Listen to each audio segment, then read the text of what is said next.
and tonight I'll be talking about net neutrality and how ending it would negatively affect the American people. Some of you may not be aware, but in December of last year, the Federal Communications Commission, or the FCC, they voted to repeal the current net neutrality rules set in place during the Obama administration in 2015. And some of you might be asking yourself, what is net neutrality? And net neutrality is the principle that government should mandate internet service providers treat all data on the internet the same and not discriminate or charge differently by user, content, website, platform or application, type of attached equipment, or method of communication. And what this basically means is that internet service providers can manipulate data speeds and give priority over any website or content, and that everything on the internet can be accessed by anyone at any time with the same speeds as any other website. My secondary claims are: one, ending net neutrality will have a negative impact on current American students, and two, repealing net neutrality will ultimately hurt small businesses and its owners, and three, the loss of net neutrality will negatively affect the average American. I'll start off with how ending net neutrality will negatively impact American college students and basically the whole education system. And as all of us in here know, internet access is extremely important academic-wise, and since we use it to study, do our research, do our homework and assignments, and also we use it for general use. Some of you in here are even taking an online class or have taken an online class, and you depended solely on the internet for that class. If net neutrality ends, it will further complicate things for college students, whether it be a slow internet speed because you're paying less for that slower speed, and then others who pay more for better speed. Slower internet connection will just make it harder for students to do their work online. Not only will students experience slower speeds, but they could also see an increase in tuition as well. Because of the power these providers can use to increase prices for better connections, institutions may be forced to comply and cough up the extra money for said faster connections, which they in turn can compensate by increasing tuition to cover the cost of affording better connection. My secondary claim, I say that repealing net neutrality will ultimately hurt small businesses and its owners. Because of the proposed end of net neutrality, small business owners will not have to surrender an even greater fraction of the revenue to internet service providers. And according to Mr. Cowles, who is a small business owner, who also draws the text for comic book publishers, including Marvel, DC, and etc. In an interview done by the New York Times, he says that he pays Spectrum Internet $90 for the best package, which is supposed to allow him to send a normal digital document within seconds. And he claims that his files take up to almost 15 minutes to be delivered. And Callis also claims that Spectrum basically has a monopoly over him, so he's stuck with the company through thick and thin. You can just imagine how worse his situation would be if net neutrality ends. To add to this, according to government statistics, 99.7% of all businesses have fewer than 500 employees, and of those, nearly 80% are one-person operations. Many businesses, not necessarily limited to small businesses, rely on the open internet to conduct daily services and operations.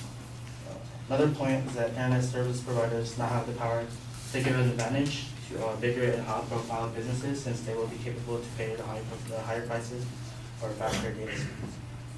My last secondary claim is that the loss of net neutrality will negatively affect the average American. In a new poll conducted by the University of Maryland's Program for Public Consultation, more than 80% of voters oppose the FCC's plan to repeal the current net neutrality rules. And as you can probably tell, the large majority is in favor of keeping the current net neutrality rules and opposing the proposed ruling that would largely benefit major internet service providers. Americans will not be forced to pay additional fees to access the same amount of internet service that they have today, because service providers may have the power to make one website more expensive to access than another. Another problem with ending net neutrality is that people who don't consume a lot of data may have to pay the same amount of money as those who just do, which just isn't fair. And last but not least, the end of net neutrality will just create a hassle for the American people when the current system is working perfectly fine. And just to top it all off, I just want to say that the fight for net neutrality isn't over. Even though the FCC already voted to kill net neutrality, You can still go out there and do petitions, sign petitions, and make people more aware, because not enough people realize that this is a major problem. And we all have a voice to keep the current system in place and to keep the internet free and open. Thank you.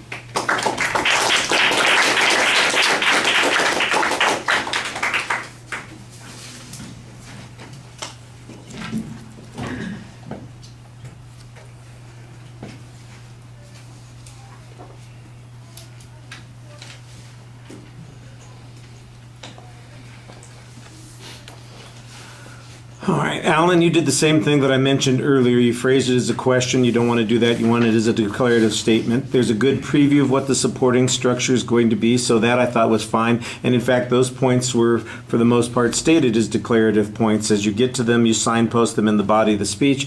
So you're doing an okay job on that. There's a lot of explanation and a lot of an assertion on each of the individual points.